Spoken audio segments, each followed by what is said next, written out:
And I welcome everyone to Press TV's news review program where we get in depth in one of the day's top stories.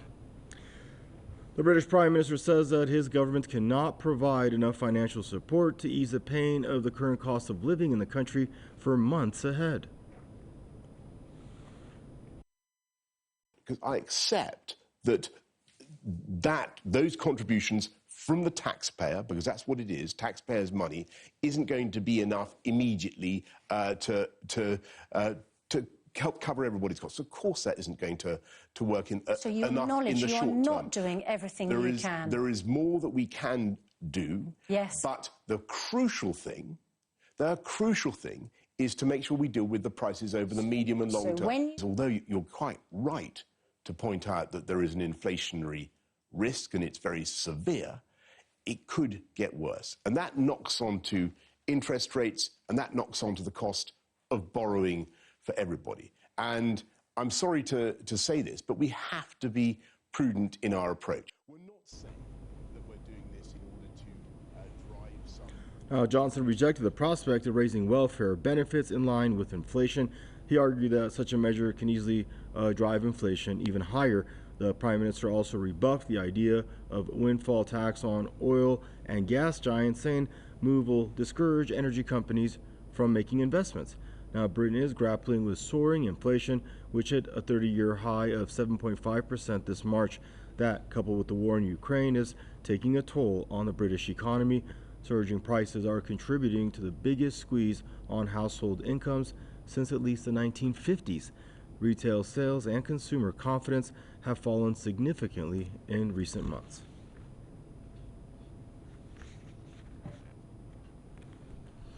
And now joining us for the program is Tony Gossing, historian and journalist from Bristol, and Daniel Lazar, journalist and author, joining us out of New York.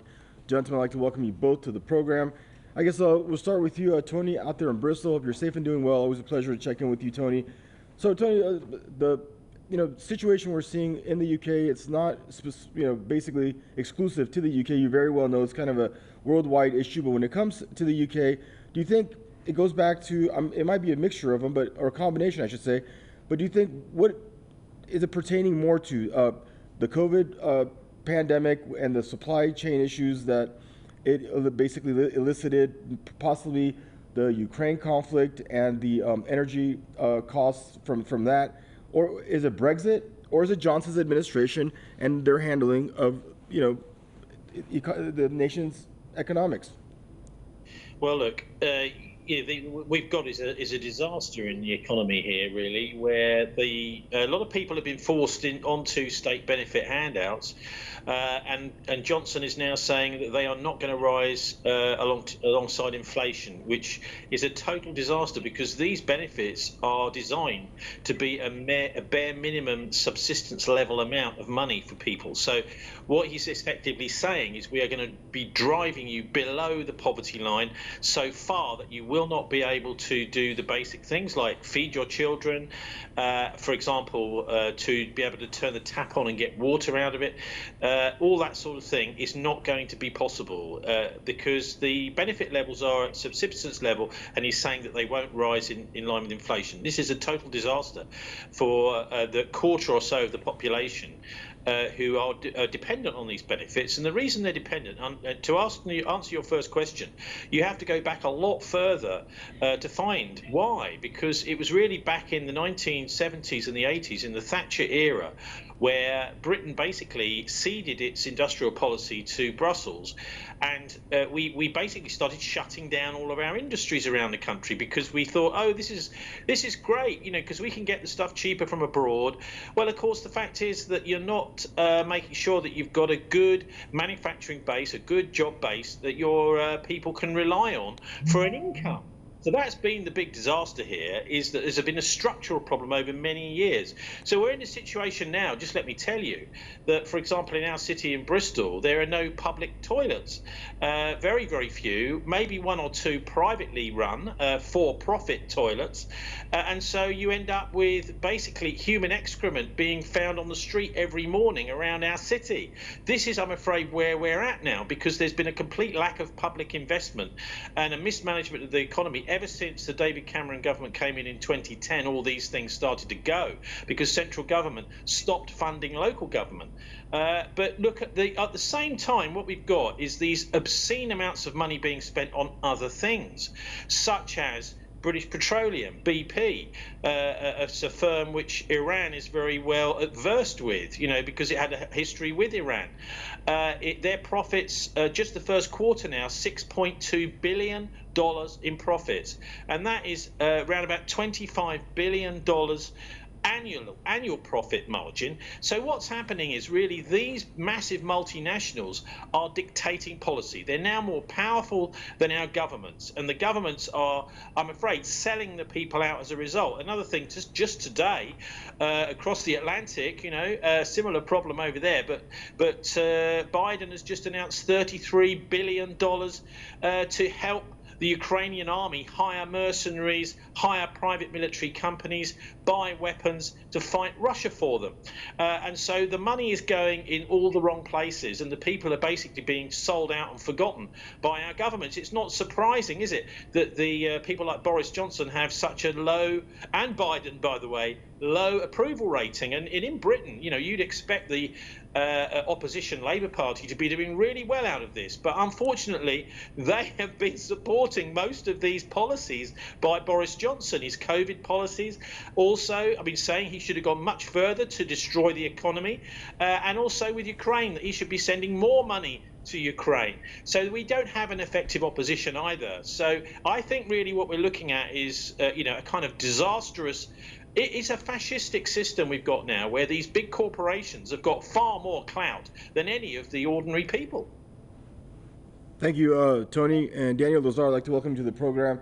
Now, Daniel, your initial thoughts on these challenges facing the British government today, and specifically Boris Johnson's administration. Well, I think it's a scandal. I mean, Johnson. There are plenty of sources of revenue. I mean, Johnson could tax oil, tax fossil fuels, which would benefit the climate change, and would also probably drive down the price of oil.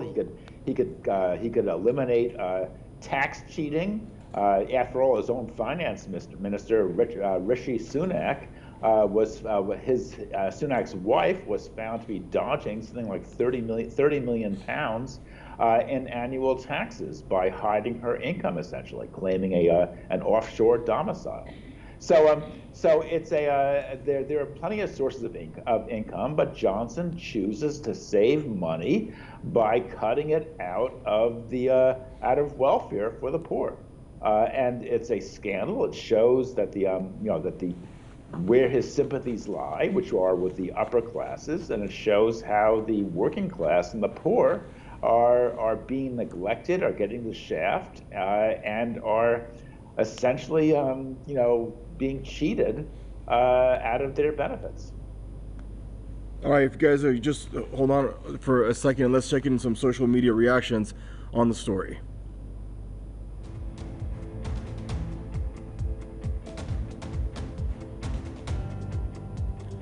Now, Anthony Weber says Johnson announces over £300 million more military aid for a proxy war which has no democratic mandate. This is condemning Ukraine to more unnecessary death and destruction, and the British public to more rises in the cost of living. What a reckless prime minister. Saad Gurai said the British Prime Minister Boris Johnson said that the government could not help everyone through the current cost of living crisis and had to remain prudent with its spending to avoid stoking an inflationary spiral. Surging prices are contributing to the biggest squeeze on household incomes since the 1950s. Potential Saint says sadly to know the Tories failed the British people, and most especially the disabled elderly, people who are in care homes. This Prime Minister doesn't know how to balance problems. All he cares about is the people of Ukraine, while people here are dying and living in poverty and poor cost of living. Labor can do it. Now Logan says, no, Boris Johnson, what you are doing is sending millions to Ukraine while every citizen in Britain is potentially struggling with an increased cost of living. British taxpayer money should be spent on the British taxpayer. Charity starts at home.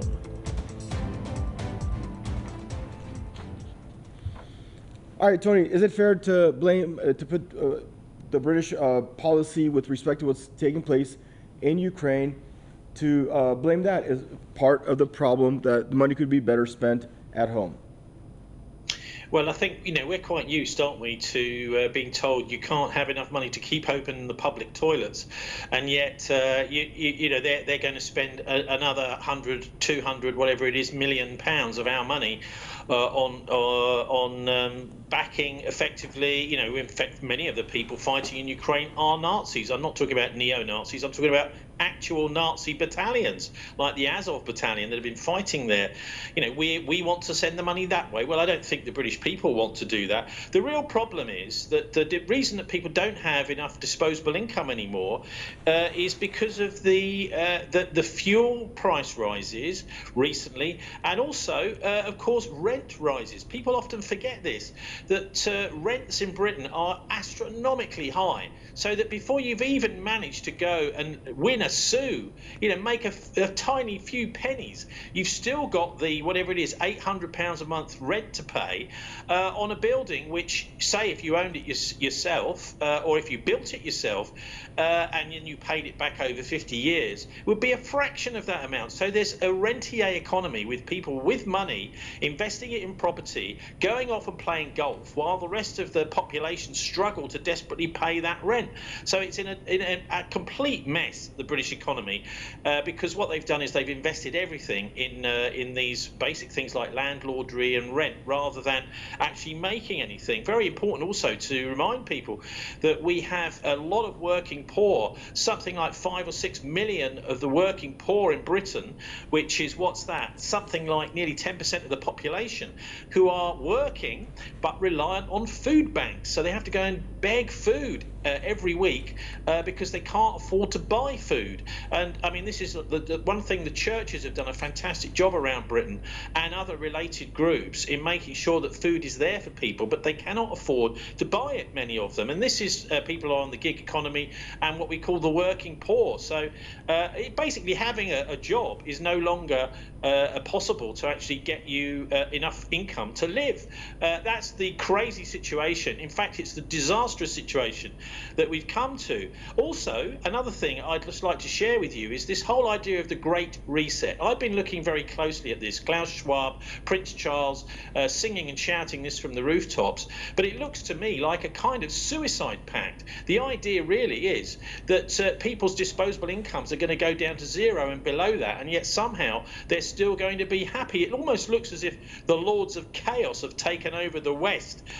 Actually, they're trying to wreck the economy. And who is that going to benefit? Well, the only person or only people around the world I can see are people like the Chinese and the Russians, the red dusk of the West, that as capitalism collapses because of greed by the powerful in the West and the unaccountable, and the golden dawn of the East is coming. That is to say, China, because China will be able to tough this out. And by the way, the Chinese are also ready for a nuclear war, if necessary, which we are not in the West. So, they have bunkers in their apartment blocks. They have bunkers in their shopping centres. The West is really, I think, being led over the cliff by its present leaders, and I think we're going to be seeing more of this in the. And by the way, Boris is just completely wrong, I think deliberately wrong, about inflation. He says, we can't put these basic benefits up for the poorest of the poor because it might cause inflation. What a load of nonsense. What's caused inflation is the fuel price rises, because everyone knows in economics that if you increase the price of fuel, whether it's gas, most importantly, of course, diesel and petrol, then everything goes up in price, because diesel is used to move everything around the country. And so he's just basically got his fundamental economics completely upside down. These people are not competent to run the country. You can almost drag a tramp off the streets of the Strand in London and put them in charge, and they would do a better job, because I'm afraid the people in charge now do not have the best interests of the British people. In fact, I think you could say the same about much of Europe and the United States at heart. Thank you, Tony. And Daniel, that's the thing. That's an age-old argument, isn't it? Even Republicans feel like that in your neck of the woods. Across the pond, they feel, increasing welfare also drives up inflation. And now we have a lot of British lawmakers that feel the same way. Is that a cop-out, or is that the case in your point of view? And if not, even if it is the case, or not the case, perhaps, is there a more equitable way to produce jobs, getting the poor into better jobs, more sustainable jobs, and getting the working class to improve their living standards? Of course. I mean, first of all, the what's caused inflation is that the central banks have been shoveling cash onto Wall Street or the City of London to keep speculation going, and financial speculation has hit absurd heights over the last 12 years. And real estate values have been pushed up, which has pushed up rents, and now inflation is spreading from financial assets to ordinary commodities. So that's what we're seeing. The war in the Ukraine is central. The U.S., Britain, other countries are essentially allocating billions of dollars to supply arms to the neo-Nazi brigades of the Azov Battalion and other such forces. This issue has been ignored. The press is burying it. The governments don't want us talking about it. But the more the war drives up inflation and causes real hardship in the broader population, the more explosive this issue will become. I mean, essentially, why is the UK and the US providing military aid to neo-Nazis in the Ukraine? I mean, the Battle of Britton was just 80 years ago. And that's when you had Nazi planes dropping bombs on London and other cities. Now the British government is helping neo-Nazis get back into power in the Ukraine. That is outrageous. It is causing hardship among British workers, and it has to stop, and I'm quite confident that it will stop. All right, gentlemen, always a pleasure to check in with you both. Stay safe, and thank you. Tony Gosling there joining us from Bristol, and Daniel Lazar joining us out of New York. And viewers, that's a wrap for the segment of your Press TV News Review program. Thank you for joining us, and bye-bye for now.